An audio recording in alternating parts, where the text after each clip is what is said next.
Hey guys, it's Matt and welcome to the first episode of Toku Trivia. In this episode, we're talking about Kamen Rider J. Kamen Rider J was directed by Keita Amamiya.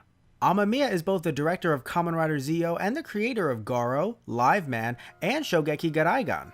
The composer for the music in Kamen Rider J was Eiji Kawamura.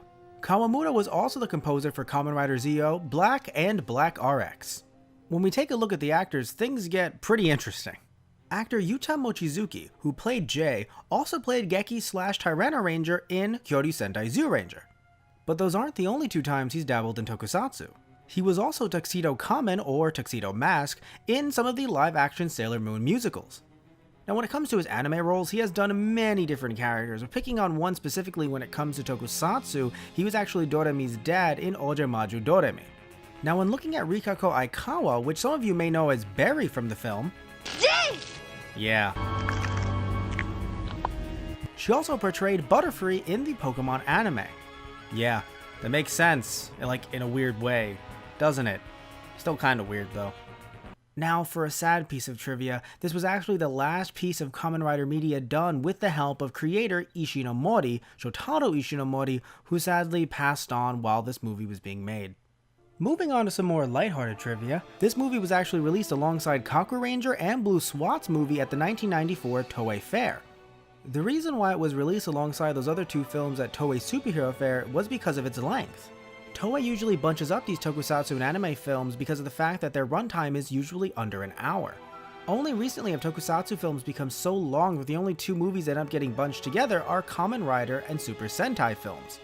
And heck, it's gotten to the point where they even have crossovers, so the two end up coming together anyway. Another piece of trivia for you guys, J is the only rider that's able to become, well, Jumbo? Is that what the J means? It's either way, he's the only one that's able to become larger than life. There is no other Kamen Rider to date that has that power. And no, we're not counting that weird decade thing. However, the only other time that a Kamen Rider has actually grown to that size without that weird decade thing that I just mentioned was actually in the 1993 crossover film Kamen Rider vs. Ultraman. Or Ultraman vs. Kamen Rider. Depends on who you like, depends on who gets top billing. In that movie, Kamen Rider 1 grew to Ultraman size to help fight an evil space monster. Ooh. Speaking of crossovers, despite how cool it was to see Kamen Rider J in All Riders vs. Daishocker, it wasn't his first cameo appearance. He actually teamed up with Kamen Rider Zo in Kamen Rider World. Now, you can tell me which one's which, and I'm just going to be inclined to believe you, because my god, those suits, it's really hard to tell them apart.